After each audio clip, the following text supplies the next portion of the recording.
आप देख रहे हैं उर्दू मिज़ाह का सबसे बड़ा आर्काइव तन्सो मिज़ाह। हमें सब्सक्राइब कीजिए ताकि उर्दू मिज़ाह का ये ज़ख़ीरा दुनिया भर में देखा जा सके।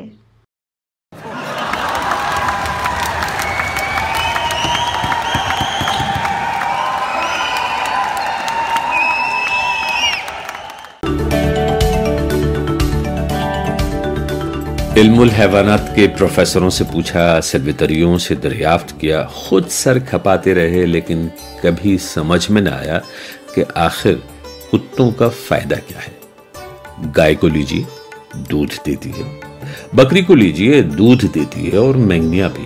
ये कुत्ते क्या करते हैं? कहने लगे कि कुत्ता वफादार जानवर है।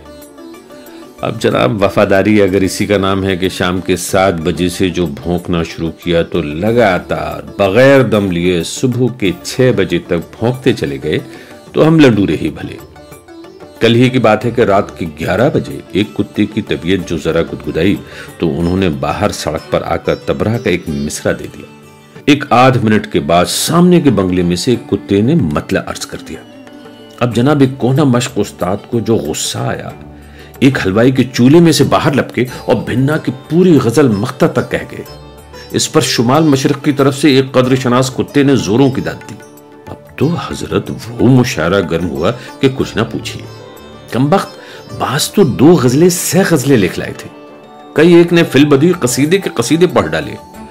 वो हंगामा गर्म हुआ कि ठंडा होने में ना आता था। हमने खिड़की में से हजारों दफा ऑर्डर ऑर्डर पुकारा, लेकिन ऐसे मौकों पर प्रधान की भी कोई नहीं सुनता।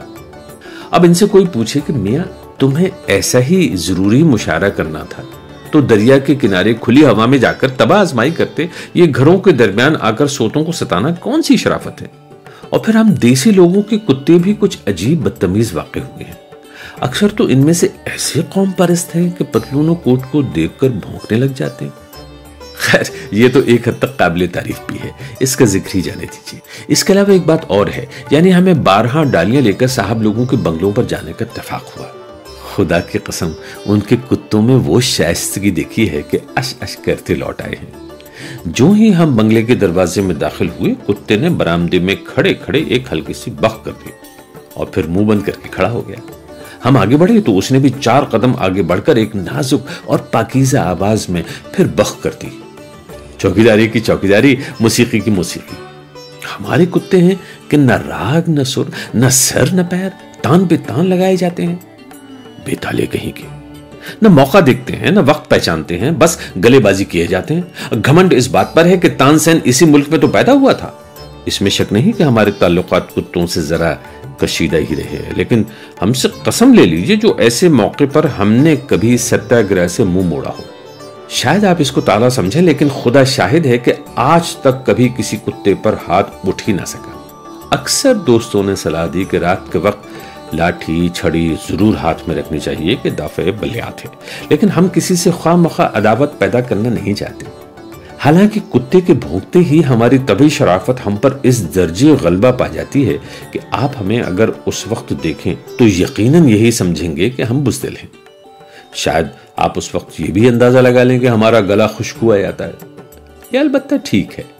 ऐसे मौके पर कभी मैं गाने की कोशिश करूं तो खर्च के सुरों के अलावा और कुछ नहीं निकलता। अगर आपने भी हम जैसी तबीयत पाई हो तो आप देखेंगे कि ऐसे मौके पर आयतल कुर्सी आपके जहन से उतर जाएगी। उसकी जगह आप शायद दुआए कुनूत पढ़ने लग जाएंगे।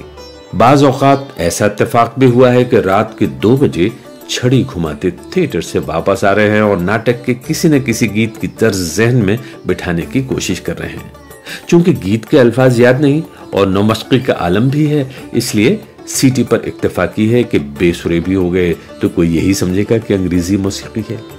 इतने में एक मोड़ पर से जो मुड़े तो सामने एक बकरी बंधी थी।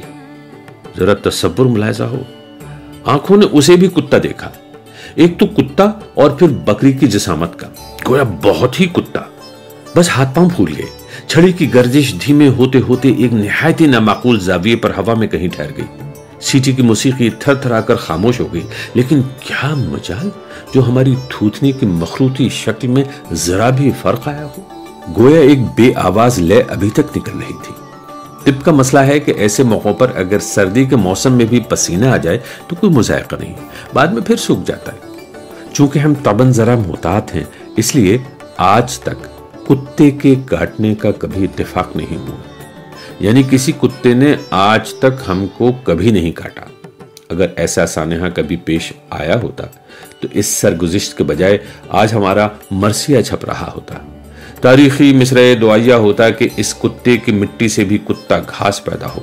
लेकिन कहूं किससे मैं कि क्या है, सगे रह बुरी बला है, मुझे क्या बुरा था मरना अगर एक बार होता। जब तक इस दुनिया में कुत्ते मौजूद हैं और भौंकने पर मुसिर हैं, समझ लीजिए कि हम कब्र में पांव लटकाए बैठे हैं। और फिर इन कुत्तों के भौंकने के उसूल भी तो कुछ निराले हैं, यानी एक तो मुतादी मर्ज है और फिर बच्चों बूढ़ों सभी को लाहक है। अगर कोई भारी भरकम असफंद यार कुत्ता कभी कभी अपने रोब और दबदबे को कायम रखने के लिए भौंक ले तो हम भी चारों नाचार कह दें कि भाई भौंक, अगरचे ऐसे वक्त में उसको जंजीर से बंधा होना चाहिए। लेकिन ये कमबख्त 2 रोजा सह रोजा 2-2 3-3 तोले के पिल्ले भी तो भौंकने से बाज नहीं आते।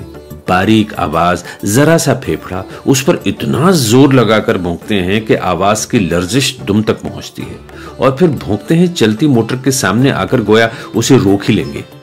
अब अगर ये खाकसार मोटर चला रहा हो तो कतन हाथ काम करने से इनकार करते हैं, लेकिन हर कोई यूं उनकी जान बख्शी थोड़ा ही कर देगा। कुत्तों के भौंकने पर मुझे सबसे बड़ा एतराज यह है कि इनकी आवाज सोचने के तमाम कवा को मुअत्तल कर देती है, खुसूसन जब किसी दुकान के तख्ते के नीचे से इनका एक पूरा खुफिया जलसा बाहर सड़क पर आकर तबलीग का काम शुरू कर दे। आप ही कहिए, होश ठिकाने रह सकते हैं? हर एक की तरफ बारी बारी मुतवज्जो होना पड़ता है, कुछ उनका शोर, कुछ हमारी सदाए एहतजाज जेरे लब, बेढंगी हरकत सकनात, हरकत उनकी सकनात हमारी।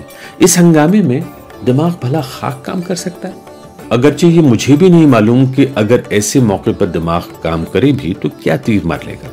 बहरे सूरत कुत्तों की ये परले दर्जे की नाइंसाफी मेरे नजदीक हमेशा काबिले नफरी रही है।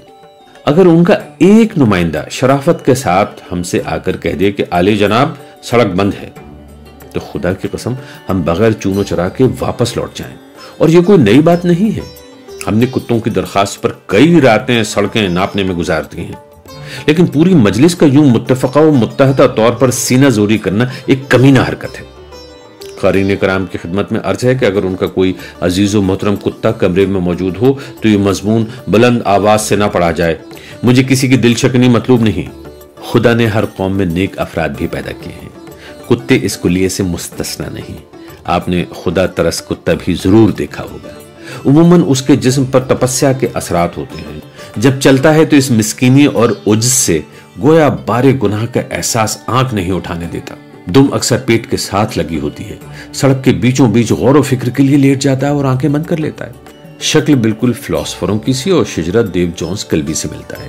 किसी गाड़ी वाले ने मुतवातिर बिगुल बजाया, गाड़ी के मुख्तलिफ हिस्सों को खटखटाया, लोगों से कहलवाया, खुद 10-12 दफा आवाजें दी तो आपने सर को वहीं जमीन पर रखे रखे सुर्ख मखमूर आंखों को खोला, सूरत हाल को एक नजर देखा और फिर आंखें बंद कर ली।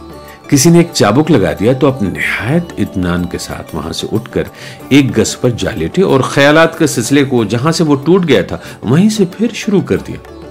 किसी बाइसिकल वाले ने घंटी बजाई तो लेटे लेटे ही समझ गए कि बाइसिकल है। ऐसी छछोरी चीजों के लिए वो रास्ता छोड़ देना फकीरी शान के खिलाफ समझते हैं। रात के वक्त यही कुत्ता अपनी खुश्क पतली सी दुम को ताबहद इम्कान सड़क पर फैला कर रखता है। इससे महज खुदा के बरगुजीदा बंदों की आजमाइश मकसूद होती है।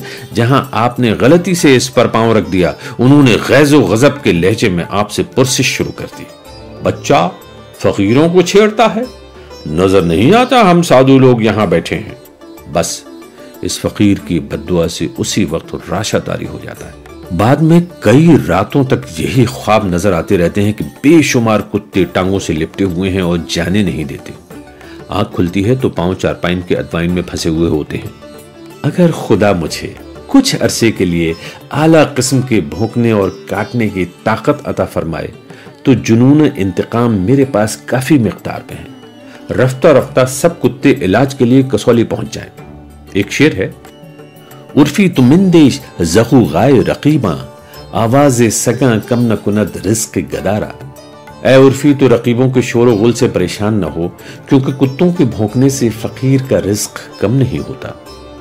यही वो खिलाफ फितरत शायरी है जो एशिया के लिए बाइस नंग है। अंग्रेजी में एक मसल है कि भौंकते हुए कुत्ते काटा नहीं करते। ये वजह सही, लेकिन कौन जानता है कि एक भौंकता हुआ कुत्ता कब भौंकना बंद कर दे और काटना शुरू कर दे।